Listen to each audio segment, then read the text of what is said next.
할렐루야. 네, 반갑습니다. 얼마 만인가요? 네, 아직은 좀 정부에서 이제 이달 초에 위드 코로나를 시작을 했죠. 단계별로 이제 하나하나 높여간다고 하는데 아무튼 주의는 하되 우리가 또 하나하나 회복해가는 그런 시간이 될 것 같습니다. 제가 종종 고향에 내려가는데 고속도로를 타고 이렇게 가요. 가다 보면은 어떤 산, 조그마한 산이 하나 있습니다. 그 산이 있는데 그 산이 몇 년 전에 산불이 났었어요. 그래가지고 새까맣게 탔는데 그 탔던 새까만 산이 그 왔다 갔다 하면서 볼 때마다 다른 산들은 나무가 막 울창한데 그 산만 새까맣고 막 이제 저기 이제 붉어지고 막 그랬거든요. 그랬는데 참 신년스럽다 했는데 지난주에 저희 아들을 데리고 한번 내려갔다 오는데 거기를 딱 지나는데 보니까 푸릇푸릇하더니 얼마 전까지 푸릇푸릇하더니 이제는 가을이 찾아왔더라고요. 거기에도 숲이 한번 망가지면 회복하는데 50년 걸린다고 하지 않습니까? 회복에는 아마 더딘 시간이 더 필요하겠지만 하나님께서는 치유력을 우리에게 주셨죠. 자연 치유력을. 우리 삶도 우리 사회도 다 비슷한 것 같습니다.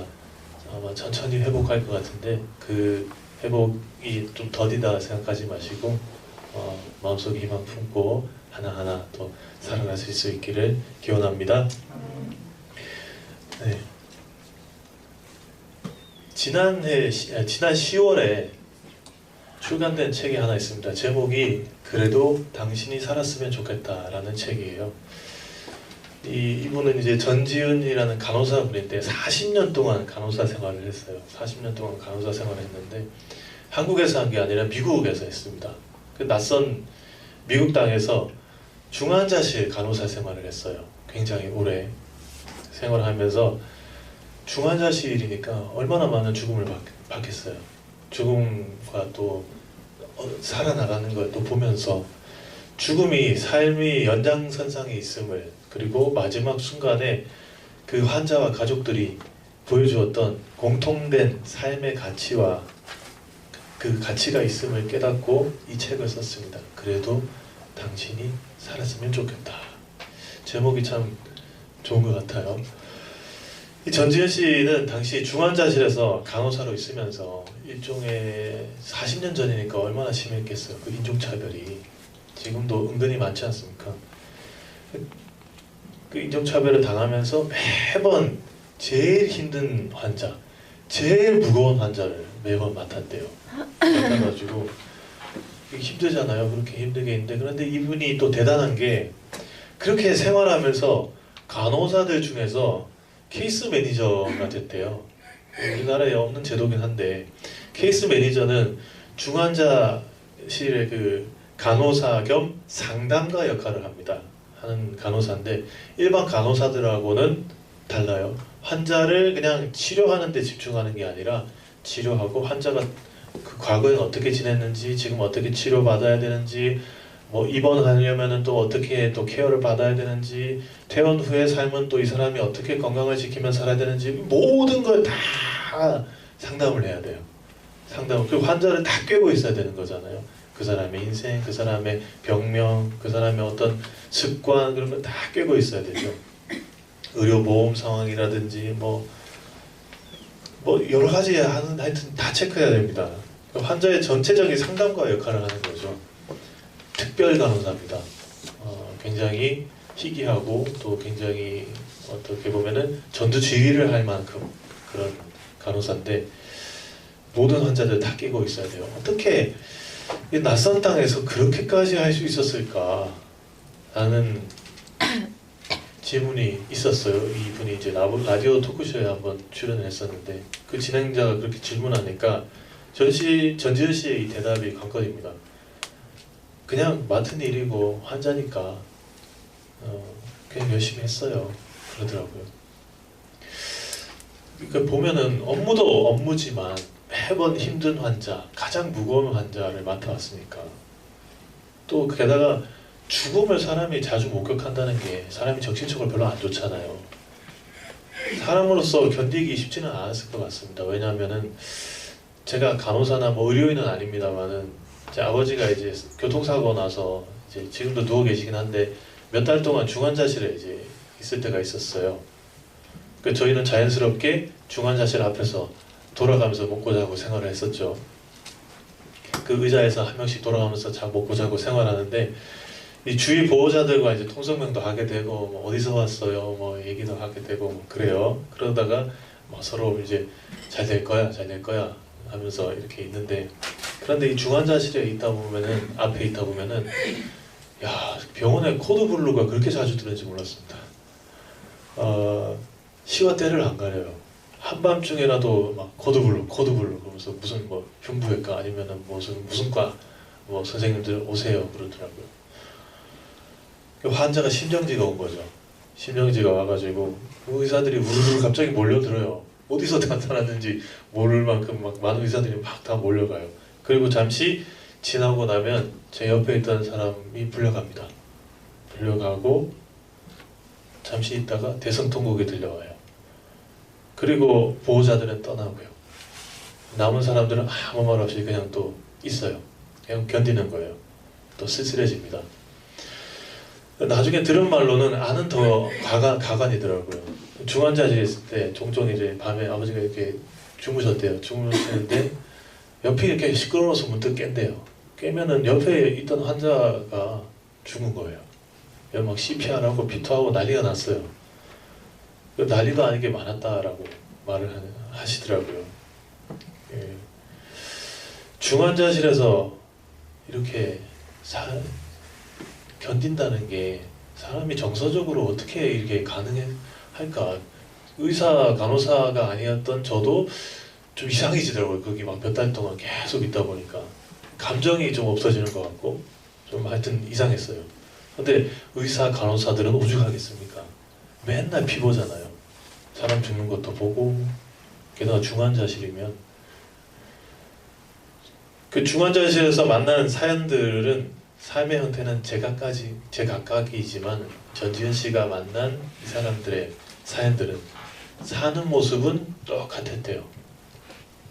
엄마의 마음, 자식의 도리, 사랑의 위대함, 자신을 있는 그대로 인정하는 어떤 그런 자존감, 환자의 손을 꽉 잡은 그 면회 시간에 그 가족, 또 친구들이 서로 미안해, 사랑해 이렇게 나누는 말들, 손을 가만히 쥐는 그런 모습들을 보면서 그런 생각이 들었대요. 야, 오늘 하루를 또 어떻게 살아야 될까? 힘들어서 그런 게 아니라 어떻게 하면 좀 더 가치 있게 또 보람 있게 살 수 있을까? 또 삶에 대한 태도를 어떻게 가져야 될까? 이런 고민들을 하면서 깨달았다라고 해요. 그래서 이분은 지금 이 순간까지 가장 중요한 것은 무엇인지, 또 가장 소중한 것이 무엇인지 우리가 다시 한번 생각해 보는 게 좋지 않을까라는 의도를 가지고 이 책을 썼습니다. 사람은 혼자 살 수 없죠. 그렇기 때문에 집단을 이루고 살고 있습니다. 그리고 그 집단에 소속되어서 규칙을 만들고 그 규칙에 따라 기여도 하고 혜택도 받으면서 살죠. 그리고 그 집단에 소속된 그 사람들은 제 각각의 모습대로 또 삽니다. 그래서 이렇게 막 조용할 날은 없는 것 같아요. 그런데 어느 집단이든지 어느 모임이든지 이런 유형의 사람은 꼭 있는 것 같아요. 첫 번째로 자기 이익만, 그 사익만을 생각하는 사람이 있죠. 내가 이걸 함으로써 나에게 어떤 이득이 올 것인가, 직접적이든지 간접적이든지 나한테 어떤 이익이 될 것인가, 이걸 원동력으로 그 집단 안에서 생활을 하는 사람이 있고요. 그리고 두 번째로는 정치하는 사람이 있죠. 정치하는 사람. 뭐 지금 우리 정치인들 뿐만 아니라 이렇게 막 두세 사람만 모이면 정치가 시작되잖아요. 그래서 어디서나 사람들과의 관계를 가지는데 이 사람들은 보통 그 이유가 그들을 잘 구슬려 가지고 자기가 그 사람들을 조정하려고, 그리고 그들 중에 군림하려고 하는 그런 사람들이 있고요.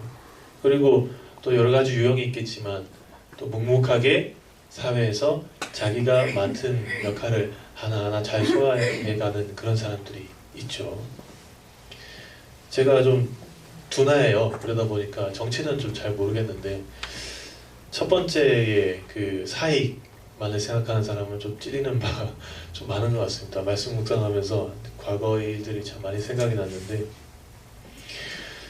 어쨌든 그때 과거의 저처럼 집단에서 사익을 취하려는 사람도 있고요. 정치질 해가지고 이간질하거나 파벌을 나눠가지고 갈라놓거나 해서 사람을 이용하고 또 이제 군림하는 그런 사람들이 있습니다. 얼마 전에 참 재미있는 영상을 보았어요. 지금 이제 모든 당들이 대선 후보를 다 선정을 했습니다만은 지난 월요일에 봤던 방송인데 이 대선 예비 후보인 한 분이 기독교 방송에 나오셨어요. 저분이 왜 나왔나 싶어가지고 이렇게 보는데 그분이 이제 간증을 하시더라고요. 자기가 안수 집사고 아버지는 어떤 장로고 어떤 믿음 생활을 어떻게 하고 자기가 몇 대째 집안의 어떤 사람이고 하면서 그런 걸 강조하면서 잘 그러지는 못하지만 내가 하나님 편에 설 수 있게 그리고 또 서 있는지 항상 돌아보려고 한다. 뭐 그런 간증을 하시더라고요. 영상을 보면서 아 내가 편견이 있나 내가 저분을 싫어하는 건가 하면서 이렇게 나름 중립적으로 아니야 아닐 거야 하면서 이렇게 봤는데 시기가 너무 뻔했잖아요. 시기가 그래가지고 좀 답답해지더라고요. 왜냐면 다른 이유가 아니라 그분이 대통령이 되든 안 되든 뭐 당내 대표가 되든 안 되든 전 상관 안 해요. 상관 안 하는데 하나님 쓰신 대로 쓰시겠죠. 근데 이분이 여기에 출연함으로써 해서 안수 집사라는 걸 강조해서 기독교 내에서는 또 편가르기가 나타날 거니까요. 편가르기가 이분의 행동 하나 때문에 또 모든 교회가 또 이미지가 만들어질 거고 그래서 좀 답답해졌습니다.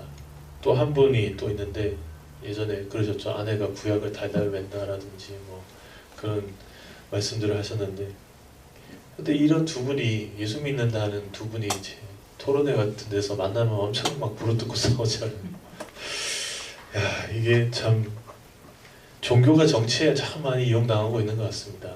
그래서 사회학적으로는 정치는 늘 종교를 필요로 한다라고 얘기를 하고 그래서 우리 개신교의 그 시조랄까요 그런 분이었던 종교개혁자 칼빈은 종교와 정치는 항상 분리되어 있어야 된다라고 말씀을 하셨던 것 같아요. 어쨌든 오늘 함께 본 말씀에는 아나니아와 삽비라 그리고 바리새인들과 율법교사 그리고 가말리엘과 제자들이 등장인물로 나옵니다. 이 여러 유형 중에 하나인 사람들인데요. 다들 먼저 아나니아와 삽비라는 많이들 들어서 알고 계시죠. 자기 소유를 팔아서 사도들이 선교하고 전도하고 하는데 쓸 것을 채워주려고 헌납을 했던 사람들이에요. 그런데 말씀을 보니까 얼마를 감추었다. 얼마를 감추었다. 왜 감추었을까요? 좀 아까웠던 것 같아요. 아까웠던 것 같아요. 그래서 벌을 받았고요. 그 벌로 둘 다 죽었죠. 그런데 가만히 생각해보면 말씀을 묵상하다 보니까 좀 이상해요. 왜 이런 일로 죽임까지 당할까? 사실 아낌없이 하나님께 드리는 건 당연한 일이겠죠. 당연한 일이겠지만 저도 살아야 되잖아요. 인간도 살아야 되잖아요. 사람도. 그러려면 얼마 정도는 여유 자금을 좀 가지고 있어야 될 텐데 그래야 되는 거 아닌가? 하나님은 다 가지신 분인데 쪼잔하게 이런 일로 그러시는 건가? 이런 일로 벌을 내시는 건가? 하는 생각이 좀 들었어요. 그래서 말씀을 계속 묵상하다 보니까 이런 거였더라고요. 사실 아나니아와 삽비라는 가진 것을 다 팔아서 그 돈을 바쳤다라고 한 그런 거짓말 때문에 죽었다라고 우리가 알고 있었는데 주석가들도 그렇게 말했고요. 어떤 학자들이 이렇게 얘기를 하더라고요. 아나니아와 삽비라는 단순한 거짓말이 아니었다. 단순한 거짓말이 아니라 재산을 헌납해서 다른 사람에게 존경을 받으려고 했다. 바나바처럼. 바나바처럼 되려고 했다. 그 허영과 명예욕이 이 사람들로 하여금 애초에 가진 소유를 팔게 한 거다, 이렇게 해석을 하더라고요. 그러면 어떻게 볼 수 있을까요? 의도가 불순한 거죠. 바나바처럼 순수한 마음에 이렇게 하나님께 죽게 내 사람들입니다 하고 막 이렇게 한 게 아니라 의도를 가지고 있는 거예요. 이렇게 하니까 축복해 주세요. 이렇게 하면 이렇게 인도해 주셔야지 하면서 이렇게 될 거지 하면서 너무나도 철저하게 사익을 생각하고 정치를 생각했던 것 같습니다. 자, 우리도 바나바처럼 존경을 좀 받아보자, 이런 마음으로요. 하나님은 그걸 괘씸하게 보셨던 것 같아요. 자, 그리고 두 번째로 바리새인들과 율법교사가 나오는데, 이 사람들은 사도들의 관심 때문에 자신들의 위치가 좀 위태위태해진 거죠. 그래서 잡아들였습니다. 잡아들였고, 그러나 사람들은 사도들에게 열광하고 있었어요. 그래서 이 사람들은 잡아오는데 되게 없어 보여요. 명분도 분명치 않은 상황 같아요. 그래서 성전 맡은 자기 부하들과 같이 가서 그들을 잡아왔어요. 잡아왔는데 강제로 못했다, 여러분. 강제로 못했다.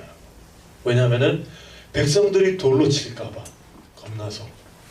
아니, 제사장들 뭐 이런 사람들이면은 굉장히 당시 사회적 계급으로 나누자면은 높은 사람들이잖아요. 이런 사람들이 너무 모양 빠지지 않습니까? 그래서 어쨌든 붙잡아다가 공회를 열었어요. 공회를 열어가지고 으름장을 놓았어요. 막 국회 같은데, 막 이렇게 국정감사 같은데 열어가지고 막 10명, 20명 모여가지고 막 한 사람을 공격하는 거예요. 그 으름장을 놓았는데 담담합니다. 담담하게 니들이 어떻게 했는지 생각해보라고 얘기를 해요. 그러면서 사람보다 하나님께 순종하는 것이 더 낫다라고 말을 합니다. 아니, 어떻게 감히 공회에서, 놀라운 일이죠. 이 거룩하고 엄숙한 곳을 무시를 하다니, 이 천하의 죽일 놈들 같으니 하면서 제대로 안 되겠다, 죽여야겠다 라고 하고 있는데, 이 대율법교사 가말리엘이 짜잔 하고 등장을 해가지고 이렇게 말합니다. 잠깐만 좀 진정해봐. 생각해봐. 전에 드다가 사람들을 선동해가지고 막 뭐 하려다가 죽었잖아. 유다도 똑같았고. 그러니까 생각해봐. 사람들이 얘만 없으면은 다 흩어질 거야. 지금은 어떻게 할 수 없지만 얘 죽을 때까지 기다리자. 만약 그런 케이스가 될 수 있으니까, 아니면 진짜 하나님이 시키신 거면 우리가 방해하는 거면 안 되니까 그냥 가만 냅둬 보자. 좀 진정하고 돌려보내자. 이렇게 일단은 상황을 진정을 시키고 이제 무마를 했어요. 그래서 이 가말리엘의 이 말을 성경을 해석하시는 분들이 대부분 중재를 했다라고 해석을 하기도 하더라고요. 이 하나님과 또 이 대제사장들과 제자들 사이에서, 사람들 사이에서 이렇게 좀 중재를 했다라는 해석이 있는데, 이 말은 사도들이 자기 일을 할 수 있도록 이렇게 기회를 열어준 그런 쓰임을 받은 그런 중립적인 입장이라고 하는 말이죠. 그런데 말씀을 묵상하면서 아무리 생각해도 그게 제가 이해가 안 됐어요. 왜냐면은 가말리엘이 중립? 생각해 보세요. 바울이 되기 전에 이름이 뭐였죠? 사울이었죠. 사울일 때 무슨 일을 하고 다녔습니까? 예수 믿는 사람들은 저기 땅끝까지라도 쫓아가가지고 잡아 죽이던 사람이잖아요. 그 사람의 선생님이에요. 말이 되나요? 안 되죠. 가말리엘이 그렇게 예수쟁이를 못살게 굴고 쫓아가서 죽이던 사울의 스승인 가말리엘이, 아무리 생각해도 말이 안 되죠. 오히려 가말리엘이 하나님을 상대로 정치를 한 것 같다라는 생각이 드는 거죠. 하나님이 하셨다면 사람이 한다면 이렇게 재면서요. 어쨌든 제자들은 풀려났습니다. 좀 두들겨 맞긴 했지만, 그런데 전혀 겁을 먹거나 하진 않았던 것 같아요. 사실 일반적으로 이렇게 공회에 불려갈 정도, 이 정도가 된다면은 아마 가장 지혜롭다라고 우리가 말할 수 있을 만한 방법은 타협안을 두고서 그렇게 하는 거죠. 내가 여기까지는 할게. 여기까지는 건들지 마. 아니야, 여기까지만 해. 아니야, 여기까지만 할게. 그래가지고 중간을 찾는 거죠. 찾아가지고 협상을 하는 게 보통 지혜로운 거잖아요. 그게 가장 현명한 방법일 텐데, 그런데 이 제자들은 말합니다. 사람보다 하나님께 순종하는 것이 낫다. 사람보다 하나님께 순종하는 것이 낫다. 그렇기 때문에 다른 거 다 필요 없었던 것 같아요. 자, 이게 얼마나 큰 용기가 필요한 거겠습니까? 그렇죠? 죽음까지도 불사하는 그런 큰 용기가 필요한 것 같은데, 그런데 생각해보면 나는 그런 대단한 사람이 아닌데 하나님 나 어떡할까요? 예수님 나 어떻게 해야 돼요? 난 이렇게 대단한 사람이 아닌데 어떻게 해야 될까? 성경의 인물들은 참 위대하신 분들만, 위대한 사람들만 기록되어 있으니까 좀 가끔씩은 좀 이질감이 들 때가 있죠. 내가 어떻게 저렇게 할까? 특히나 예수님 따라 살자라고 하는데 예수님은 죽으러 갔거든요. 나는 그렇게 못할 것 같은데, 야, 그럼 이거 어떻게 해야 되나? 그런 고민이 들어요. 그래서 우리가 좀 밝게 느껴지고 하는 그런 것도 있을 것 같습니다만은, 하나님은 나에게 무엇을 바라실까? 한번 생각해 보면은 그게 크게 거창한 건 아닌 것 같아요. 막 세상을 막 어떻게 바꾸고, 하나님의 나라를 어떻게 막 정치적으로 막 이렇게 일으켜가지고 적폐들을 다 뿌리 뽑고 막 그런 건 아닌 것 같아요. 그건 뭐 하나님이 뭐 맡길 사람이 또 따로 있겠죠. 크게 거창한 건 아닌 것 같고요. 지금 내가 있는 곳을 생각해 보면 말입니다. 그냥 거기에서 사랑하라고 그러셨잖아요. 사람들이 가르침을 구하고 예수님께서 무슨 한 말씀이라도 해주기를 바랄 때 제자들이 특히나 또 그럴 때 그러셨잖아요. 새 계명을 너에게 주노니 서로 사랑하라. 내가 너희를 사랑하는 것 같이 서로 사랑하라. 이게 예수님의 말씀이고 하나님의 계명이겠죠. 내 가정, 내 직장, 또 지금 내가 있는 곳이 하나님 보내신 곳이겠죠. 그렇죠? 내가 무엇을 얻을까? 어떻게 명성을 얻을까 하는 욕망은 누구나 다 있을 거예요. 어떻게 하면 더 잘 살아볼까? 그렇지만은 사람보다 하나님께 순종하는 것이 마땅하니라 라는 사도들의 말은 마음속에 한번 새겨볼 말은 아닌가 싶습니다. 그동안 교회가 참 많이 욕을 먹었고 참 많이 비난을 받았고 앞으로 또 어떤 비난을 받을지는 모르겠지만, 여러분, 사람보다 하나님께 순종하는 우리 그리스도인들이 되시기를, 저와 여러분 그렇게 되시기를 바랍니다. 기도하겠습니다. 하나님, 저희를 세상에 보내셨고 살아가게 하시고 그 가운데 함께 하심을 감사합니다. 주신 인생의 방향대로 하나님의 나라를 만들어가면서 많은 장애물을 만납니다. 가정에도 직장에도 심지어 교회에서도 그런 장애물을 만날 때가 있습니다. 무엇보다도 나도 좀 빛나고 싶고 나도 좀 잘났다 말을 듣고 싶어집니다. 그래서 하나님보다 사람을 볼 때가 있습니다. 하나님, 저희의 마음을 돌려 사람보다 하나님을 보게 하시고 깨닫게 하여 주시옵소서. 그래서 지금 나에게 주어진 일들을 가정에서, 직장에서, 사람들 관계 속에서 잘 감당해 갈 수 있도록 인도하여 주시옵소서. 예수님의 이름으로 기도합니다.